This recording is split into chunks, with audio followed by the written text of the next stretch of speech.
ఏలూరు జిల్లా బుట్టాయిగూడెం మండలం కేంద్రంలో ప్రజా సంఘాల ఆధ్వర్యంలో కేంద్ర రాష్ట్ర ప్రభుత్వాలు అదానీ స్మార్ట్ మీటర్లను బిగించవద్దు అని, పెంచిన కరెంటు ఛార్జీలు తగ్గించాలని, విద్యుత్ ఉద్యమ అమరవీరుల స్ఫూర్తితో పోరాడాలని ప్రగతిశీల యువజన సంఘం డివిజన్ సహాయ కార్యదర్శి మండల నాయకులు తగరం బాబురావు ప్రతిజ్ఞ చేయించారు.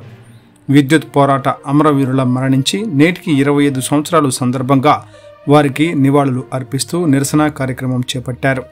ఈ సందర్భంగా అఖిల భారత రైతు కూలీ సంఘం జిల్లా నాయకులు కారం రాఘవ మాట్లాడుతూ 2000 సంవత్సరంలో ఉమ్మడి ఆంధ్రప్రదేశ్ ముఖ్యమంత్రి నారా చంద్రబాబు నాయుడు పెంచిన కరెంటు ఛార్జీలను తగ్గించాలని, ఆగస్టు 28న హైదరాబాద్ నగరంలో బషీర్బాగ్ దగ్గర శాంతియుతంగా ధర్నా చేస్తున్న ప్రజలపై అప్పటి ప్రభుత్వం అత్యంత దుర్మార్గంగా లాఠీ ఛార్జీలు, బాష్పాయువులతో, పిరంగిగూళ్లతో కాల్పులు జరిపి ప్రజలను చంపడాన్ని తీవ్రంగా ఖండించారు. ప్రస్తుత కూటమి ప్రభుత్వం ఎన్నికల ముందు మేము అధికారంలోకి వస్తే గత ప్రభుత్వం రాష్ట్రంలో స్మార్ట్ మీటర్లను బిగించే విధానాన్ని రద్దు చేస్తామన్నారు. కానీ నేడు అధికారంలోకి వచ్చి గత ప్రభుత్వ విధానాలను అమలు చేస్తుందని విమర్శించారు. సిఐటియు జిల్లా సహాయ కార్యదర్శి ముడియం నాగమణి మాట్లాడుతూ ప్రస్తుత కూటమి ప్రభుత్వం కరెంటు ఛార్జీలు, ట్రూ ఆఫ్ ఛార్జీలు పెంచి ప్రజలపై ఆర్థిక భారాలను మోపుతుందని, ప్రజల నడ్డి విరిచే విధంగా వ్యవహరిస్తుందని అన్నారు. ఈ కార్యక్రమంలో గిరిజన సంఘం జిల్లా అధ్యక్షులు తెల్లం రామకృష్ణ, పీడీఎస్యు నాయకులు బన్నే వినోద్, గోగుల పండు, దువ్వెల గంగరాజు, గుంజా రవి, కబడ్డీ సోమరాజు, పూసం పేతురు మరియు ప్రజలు పాల్గొన్నారు.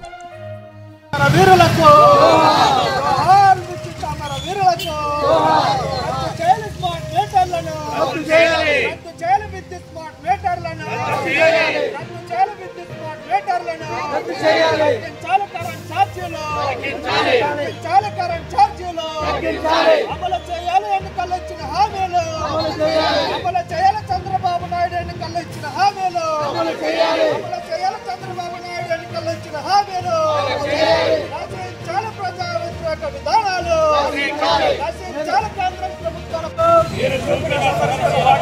రాష్ట్రంలో ప్రస్తుతం ప్రభుత్వం కొనసాగిస్తున్న మోదీ అదానీ అనుకూల విద్యుత్ సంస్కరణలు, విద్యుత్ ఛార్జీలు, ట్రూ ఆఫ్ ఛార్జీలు, స్మార్ట్ మీటర్లు తదితర ప్రజా వ్యతిరేక విధానాలపై పోరాడుతామని ప్రతిజ్ఞ చేస్తున్నాం. జోహార్ కామ్రేడ్ రామకృష్ణ, జోహార్ కామ్రేడ్ విష్ణువర్ధన్ రెడ్డి, జోహార్ కామ్రేడ్ బాలస్వామి, జోహార్. నా పేరు కార రాఘవ, అఖిల భారత రైతు సంఘం జిల్లా కమిటీ సభ్యుడిని.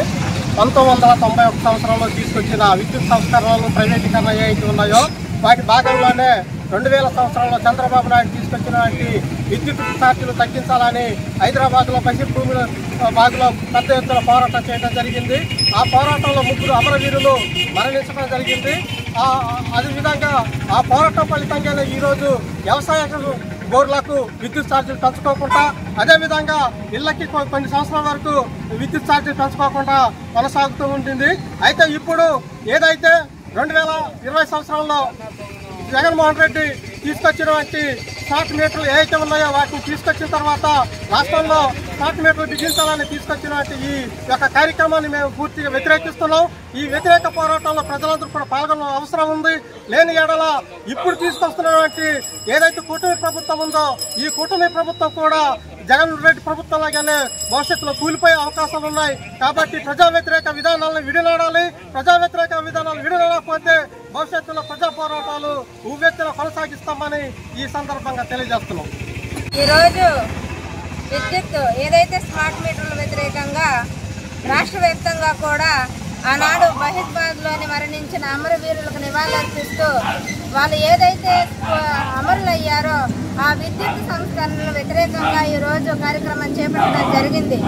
ఏదైతే ప్రభుత్వం రాకముందు ఎన్నికల ముందు ఏమని చెప్పారు, మేము స్మార్ట్ మీటర్లు వ్యతిరేకిస్తున్నాము, స్మార్ట్ మీటర్లు పెట్టొద్దు అని ఆనాడు జగన్ ప్రభుత్వం ఉన్నప్పుడు ఈ కూటమి ప్రభుత్వమే చెప్పింది ఆనాడు. ఈరోజు ఏం చేస్తా ఉంది, ఆ కూటమి ప్రభుత్వమే ఈరోజు స్మార్ట్ మీటర్లు బిగిస్తూ ఉంది. ప్రజలు నడ్డి విరిసే పని చేస్తూ ఉంది. మేము ప్రభుత్వాన్ని ఒకటే డిమాండ్ చేస్తూ ఉన్నాము, మీరు ఏదైతే స్మార్ట్ మీటర్ బిగించాలని చూస్తున్నారో అవి గనక ఇళ్లకు బిగిస్తే గనక మీరు గతంలో ఏ ప్రభుత్వం అయితే ఉందో ఆ ప్రభుత్వం కంపల్సరిగా ప్రజలు బుద్ధి చెప్తారు, కూలదోసే పని కూడా జరుగుద్ది అనేసి మేము ప్రభుత్వాన్ని హెచ్చరిక చేస్తా ఉన్నాం. ఎందుకంటే ఈ రోజు ప్రజలు బ్రతకడమే కానీ కష్టంగా మారుతా ఉంది. అలాంటిది ఉచిత విద్యుత్ కాస్త ఈ రోజు ప్రైవేటీకరణ చేస్తే గనక ప్రజల మీద అనేక భారాలు, ప్రజలు ముందుకెళ్లలేరు. ప్రజల మీద ఇప్పటికే భారాలు మోపిన ప్రభుత్వం ప్రజల గురించి ఆలోచన చేయకుండా కొంతమంది పెట్టుబడిదారులు, కొంతమంది వ్యాపారస్తుల గురించి ఆలోచిస్తూ ఉందనేది స్పష్టంగా అర్థమవుతా ఉంది.